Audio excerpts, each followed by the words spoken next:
here is how you stomp JAX as Riven. So first of all, you wanna proc his bone plating, but as a bonus, if he uses his E, you get to brute force an all-in into him because he doesn't have suddenly his defensive tool anymore, which cooks his whole laning phase if he doesn't backs off completely, as you guys can see. So stack your Q, use third Q against him, proc his bone plating, and you want to slow push this wave. Will by default push into him, but you want to slow push here just because he will lose more minions in the long run, as if you would just like shove the whole wave in for no reason.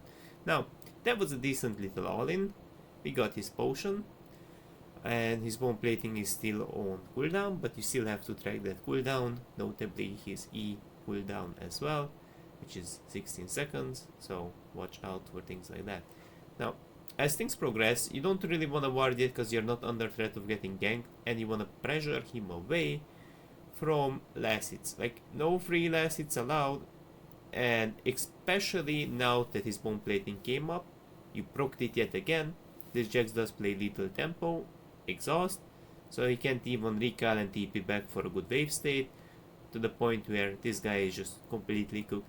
So remember, the idea is emphasize short rates, play around his 16-second cooldown E, and just brute force all-ins once he doesn't have his E. If he ever jumps in with his EQ, you got a notable W, disengage from it, and re-engage into him once his E expires.